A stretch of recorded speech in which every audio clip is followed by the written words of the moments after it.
The pain of inflation is still with us.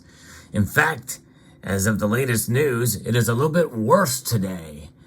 But yet, silver prices continue to drop, and rather dramatically according to the latest numbers. I'll explain why that is the case as we explore.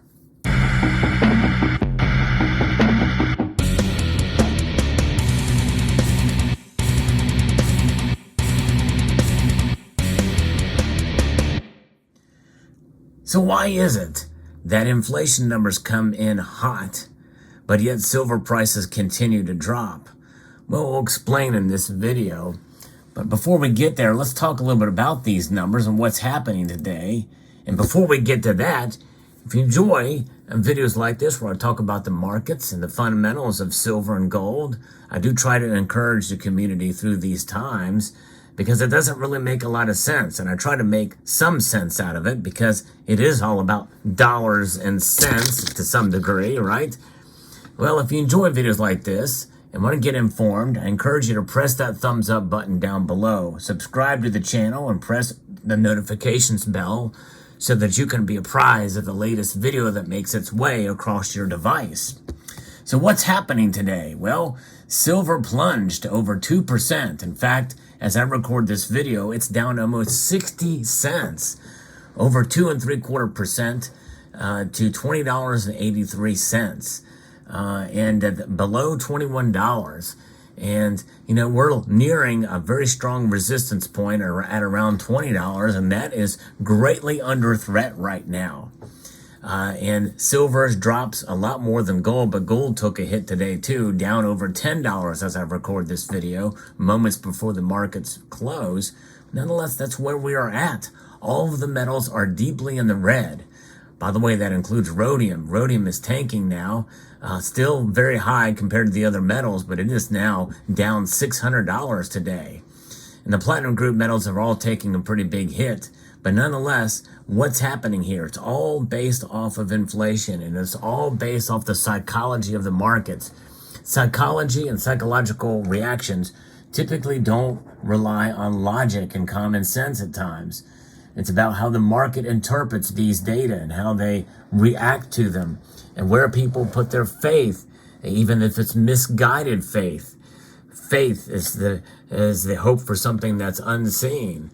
And you know what? Anything that's on paper or in electronic form, you can't look at it, right? You can't really view it. Even dollar bills that you see in your hand, there's some physical entity behind it. It's made of cotton fiber. But really, it's notating and it's referencing something that is not seen. That is the debt. The debt just exists out there in the ether. But we'll get to that in a moment. So what's happening today? I'm going to be referencing an article here from Kitco that talks about this. We've got the latest inflation numbers essentially stressing out the markets across the board, as I've just alluded to earlier when we saw these red numbers for all of these metals going down, down, down. And analysts who are not ruling out a deeper sell-off if gold drops below $1,800 an ounce. So we have a resistance point for gold at $1,800, and then right now it's just sitting $12 above that. And for silver, it's $20, and it's less than $1 above that, about 83 cents right now. The week's big surprise was the hawkish Federal Reserve meeting minutes, which revealed that a few FOMC members were leaning towards a 50 basis point hike instead of one of the more dovish quarter point rate hikes adopted at the February meeting. In fact, I made a prediction in an earlier video that to prepare that we could see that happen, if not this next coming meeting, the one following. On top of that, the Fed's preferred inflation measure, the annual core PCE price index, accelerated in January, coming in at 4.7% versus the expected 4.3%. That's a pretty big increase. It really is. There's a major reset in how high rates will go now. People are now thinking over 6%, which is significant enough that it's breaking gold's back. And as senior market analyst Edward Moya told Kitco News, if there is a further momentum towards $1,800 an ounce, it could get ugly for gold, and prices could drop another $50, Moya added. And by the way, Salivate's law is in effect because I just placed a couple of gold orders. and when the prices were considerably higher than where they are now. In fact, about $50 higher for the one order. But that is the name of the game. That's part of the deal when you buy precious metals. That's part of the risk when you make a purchase. But the fundamentals remain strong for gold and silver, really, no matter how low they go. And when I say that, I'm meaning that there is a bottom somewhere, and it certainly means that the numbers for gold and silver will never go to zero no matter what. And the intrinsic and historic value of gold and silver shall remain constant no matter what happens here. Because again, it's about psychology, it's about the markets, it's about the testing of where the resolve of investors, mostly in the paper trading markets. You and I, as stackers, we exist in a realm outside of the markets. We buy the physical to escape those markets in a sense. And by the way, there's plenty of you who stack gold and silver, who also dabble in the markets as well as invest in that arena. And there's nothing wrong with that. This is a part of a protection outside of it. This is what I'm speaking to now here.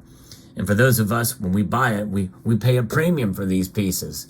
And when we pay that premium, it's that premium that really restricts us, at least if we're smart about it, from selling them too quickly afterwards. Because you can buy a piece of silver, let's just say an ounce of silver, and pay $5-6 an ounce above spot, which is not typically terribly out of the realm of possibility these days, but let's just say $5 to be safe. And the silver would have to climb $5 whole in order for you to break even, and that's if it happens soon. Because with the way inflation is going, it's only going to take us several months before you got to recalculate based off of inflation.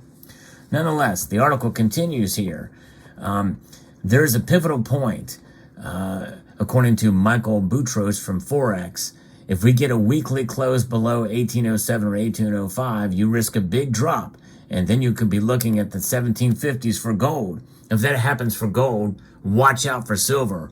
It's going to break the back of silver, and we're talking $17 an ounce again. Easy. The reality is starting to set in, according to Boutros, and inflation numbers we got today are showing that, and the adjustment to higher rates is hitting the markets. The good news for gold is that the rate repricing is also impacting the equity space, and if the S&P and the Dow keep falling, gold might see some support as the safety trade.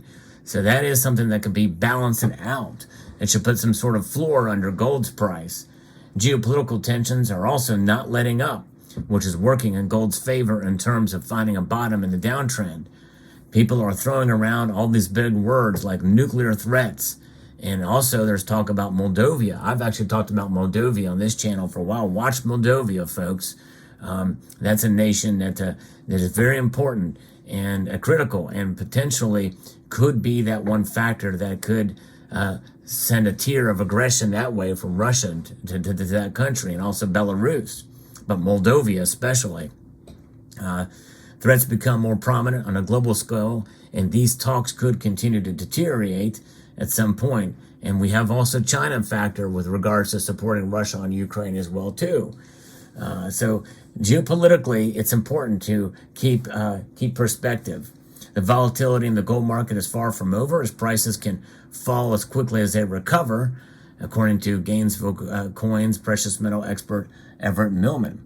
And given gold's nature to have these quick sell-offs and recoveries during times of panic, there is not an extremely strong floor right now.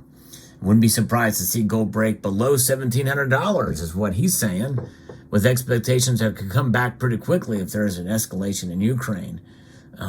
Or if there's also things that are happening in the South China Sea as well too.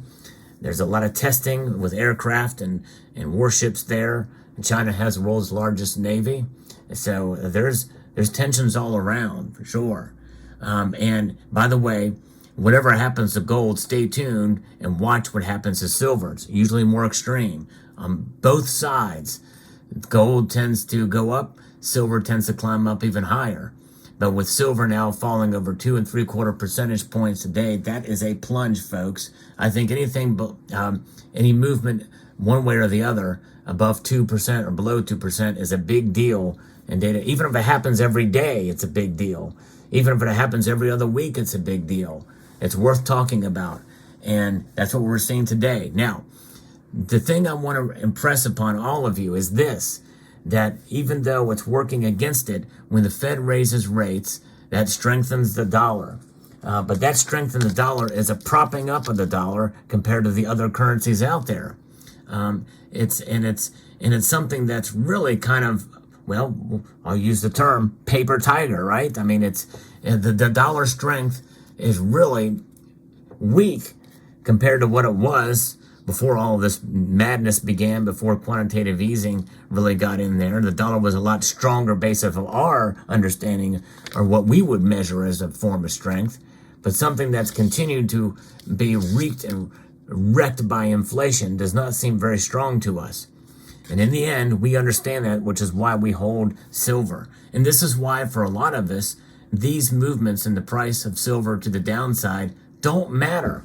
And they shouldn't matter to you in the grand scheme of things. It's fascinating to talk about. I talk about it here, mostly in a sense to encourage the community, not to really try to spin anything. It is the real price. It's what's happening. It's the real markets. Natural market forces are very powerful. I believe in them. But a lot of the natural market forces are based off of psychology and emotion. Emotion drive these markets. And that is what we are looking at here with silver. And that's going to continue to be a thing here, folks. And understand that manipulation is always a factor in coming into play. And it's realistic. It's what the Federal Reserve is doing. The Federal Reserve is manipulating everything. That's what they do. That's what their design is, in order to keep a stable dollar and jobs, and to keep inflation and keep the dollar in check.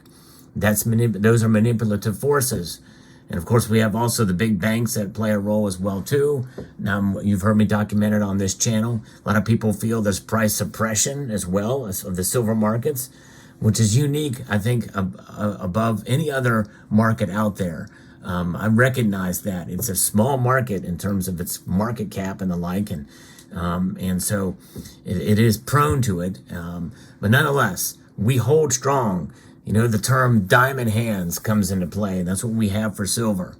But silver is something that will continue to see volatility, as I predicted.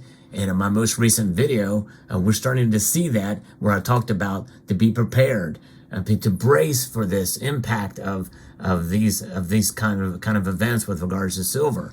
And especially if they raise rates to 50 basis points, which now there's real chatter that it's going to happen. If not this time, next time. Prepare for even lower prices. So there you go. Let me know what your thoughts are. Continue to hold your silver at the very least.